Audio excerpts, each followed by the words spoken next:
आज मैं दोस्तों आप लोगों से कुछ पूछना चाहता हूँ और बताना भी चाहता हूँ आपको। क्या आप किसी ऐसी जगह के बारे में जानते हैं जहाँ साइंस नाम का वर्ड काम नहीं करता है, जहाँ पर कोई साउंड एनर्जी काम नहीं करती है, जहाँ पर हवा आपको अपोजिट डायरेक्शन में फ्लो करती हुई दिखेगी, जहाँ पर 17 बार राजा महाराजा ने हमले करवाए पर फिर भी ये जगह आज बिल्कुल ठीक है, जहाँ पर प्राइम मिनिस्टर इंदिरा गांधी को एंट्री करने से मना कर दिया था। क्या आपको पता है इन सारी बातों के बारे में? चलिए मैं आपको बताता हूँ। मैं बात कर रहा हूँ जगन्नाथ टेम्पल के बारे में।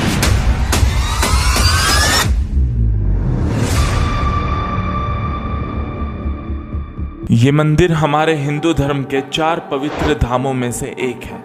ये मंदिर हमारे ईस्टर्न कोस्ट पुरी में है। इस मंदिर का निर्माण 12वीं सेंचुरी में गंगा डायनेस्टी के किंग ने किया था। इस मंदिर के अंदर 9 रहस्यमयी बातें हैं जिनका आंसर आज तक कोई नहीं निकाल पाया है। जैसे कि आपने फ्लैग को देखा होगा, वो अपनी डायरेक्शन में लहराता है, पर जगन्नाथ टेम्पल के टॉप पे जो फ्लैग है वो हवा के अपोजिट डायरेक्शन में लहराता है। और इसके टॉप में जो चक्र है, आप इसे भी किसी एंगल से देख लो, आपकी ही साइड में दिखेगा। इस टेम्पल को इस तरह से डिजाइन किया गया है कि इसकी शैडो भी नहीं बनती है। मंदिर के सामने अगर आप खड़े होते हो तो आपको समुद्र की लहरों की आवाज आएगी, पर मंदिर के अंदर जैसे आप जाते हो तो वो आवाज बिल्कुल गायब हो जाएगी। बाहर का कुछ सुनाई नहीं देता। वैसे तो हमारे समुद्री तट पर हवा दिन के समय समुद्र से भूमि की ओर चलती है और शाम में भूमि से समुद्र की ओर, पर यहाँ पर ये चीज एकदम उल्टी है, एकदम रिवर्स है। कोई भी पक्षी, एरोप्लेन, हेलीकॉप्टर इसके ऊपर फ्लाई यानी नहीं उड़ सकता है। आपने देखा होगा जितने भी मॉन्यूमेंट्स हैं, टेम्पल हैं, जो भी हाइट वाली प्लेस पर होते हैं, वहाँ पर बर्ड्स जाकर बैठ जाती है, पर हमारे जगन्नाथ टेम्पल में आज तक कोई भी पक्षी नहीं बैठा है जाके ऊपर। रहस्यमय वाली बात है। और इस मंदिर में एक खास बात यह है कि अगर यहाँ एक दिन में 1 लाख लोग आ जाएं तो प्रसाद कभी भी कम नहीं पड़ता है और ना वेस्ट होता है। इस मंदिर के टॉप में जो झंडा लगा हुआ है वो हर रोज चेंज होता है। अगर गलती से भी ये एक दिन ना बदला जाए तो ये मंदिर 18 साल के लिए बंद हो जाएगा। यहाँ पर प्रसाद बनाने का तरीका कुछ डिफरेंट है। यहाँ पर 7 मिट्टी के बर्तन एक दूसरे के ऊपर रखे जाते हैं और नीचे लकड़ी की आग होती है। और शॉकिंग वाली बात यह है कि सबसे टॉप में जो बर्तन होता है वो सबसे पहले पकता है और नीचे वाला जो होता है वो आखिरी में पकता है। वरना देखा जाए तो पहले नीचे वाला पकेगा फिर ऊपर वाला। ऐसा कैसे? कहा जाता है कि जब श्री कृष्ण जी अपने शरीर को छोड़े थे तो उनका शरीर खत्म हो गया था, पर उनके दिल को कुछ भी नहीं हुआ था, वो बचा रह गया था। कहा जाता है कि जब श्री कृष्ण जी सोमनाथ टेम्पल में विश्राम कर रहे थे तभी एक जारा नाम का शिकारी उनके पैरों पर तीर मार देता है। असल में उसे लगता है कि वहां पर कोई हिरन है जिसका वो शिकार करना चाहता था, पर उसी तीर के लगने की वजह से श्री कृष्ण जी अपने शरीर को छोड़ते हैं। और श्री कृष्ण जी ने ये बात महाभारत में पहले ही कह दिया था कि इस शरीर को छोड़ने का कारण मेरा पैर ही बनेगा। वैसे इसकी भी पीछे बहुत बड़ा रहस्य छिपा है। कमेंट बॉक्स में बताइए अगर आप इसके बारे में जानना चाहते हैं तो। और कहा जाता है कि भगवान श्री कृष्ण का दिल आज भी जगन्नाथ टेम्पल में है और यहाँ पे 12 साल में मूर्ति को बदला जाता है। जिस दिन ये काम होता है उस दिन ओडिशा गवर्नमेंट उस जगह ये इलेक्ट्रिसिटी कट कर देती है ताकि इसे कोई ना देख पाए। और जो मूर्ति को चेंज करता है उसकी आंख पर भी पट्टी बांध दी जाती है जिससे कि वो इंसान भी ना देख पाए। पुरानी मूर्ति में जो पदार्थ रहता है जिसे श्री कृष्ण जी का दिल माना जाता है उसे नई वाली मूर्ति में रख दिया जाता है। और कहा जाता है कि गलती से किसी ने ये देख लिया, वो इंसान उसी समय अपने शरीर को त्याग कर बैठेगा। जगन्नाथ टेम्पल का इतिहास बहुत ही ज्यादा खतरनाक और बहुत ही ज्यादा बुरा रहा है।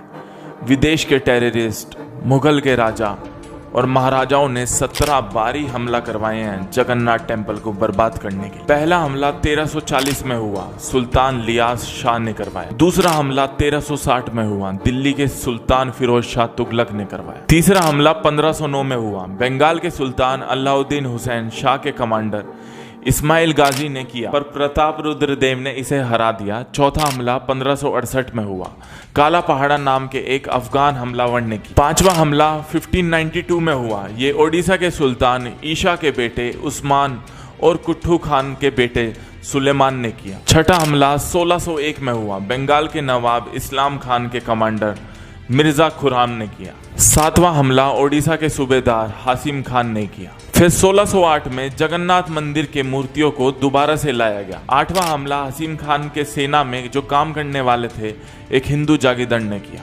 नौवां हमला 1611 में हुआ। मुगल बादशाह अकबर के 9 रत्न में शामिल राजा टोडरमल के बेटे ने किया। 10वां हमला भी उनके बेटे ने दोबारा किया। इस हमले के दौरान मंदिर को पूरी तरह से लूट लिया गया था। 11वां हमला 1617 में हुआ। दिल्ली के बादशाह जहांगीर के सेनापति मुकर्रम खान ने किया। 12वां हमला 1621 में हुआ। ओडिशा के मुगल गवर्नर मिर्जा अहमद बेग ने किया। 13वां हमला 1641 में हुआ। ओडिशा के मुगल गवर्नर मिर्जा मक्की ने किया। 14वां हमला ये भी मिर्जा मक्की ने किया। 15वां हमला आमिर फतेह खान ने की। 16वां हमला 1692 में हुआ। मुगल बादशाह औरंगजेब ने किया। 17वां हमला 1699 में हुआ। मोहम्मद ताकी खान ने किया था। इन सारी घटनाओं के बाद भी हमारे पूर्वज उन मूर्ति को बचाए रखे। जगन्नाथ मंदिर में 3 प्रमुख मूर्ति हैं, भगवान जगन्नाथ, सुभद्रा और बलभद्र। इन सब इंसिडेंट के कारण बताया जाता है कि भगवान जगन्नाथ को 104 साल अपने दरबार से दूर रहना पड़ा। इन सभी अटैक की वजह से ही हमें बहुत सारी रेस्ट्रिक्शंस हैं जगन्नाथ टेम्पल में एंट्री करने के लिए। यहाँ पर सिर्फ सनातनी हिंदू ही आ सकते हैं। अगर आप हिंदू नहीं हो तो आपकी एंट्री यहाँ पे नहीं होगी। और ये चीज़ टेम्पल के बाहर शिलापत में 5 लैंग्वेज में लिखी गई है, इंग्लिश, हिंदी, बंगाली, उड़ीसा और उर्दू। भले ही आप कितने भी बड़े इंसान हो, आप बताओ प्राइम मिनिस्टर से बड़ा तो कोई भी नहीं हो सकता। यहाँ पर प्राइम मिनिस्टर इंदिरा गांधी तक को भी एंट्री नहीं मिली थी क्योंकि वो हिंदू नहीं है। तो आप क्या पूछोगे फिर क्या है वो?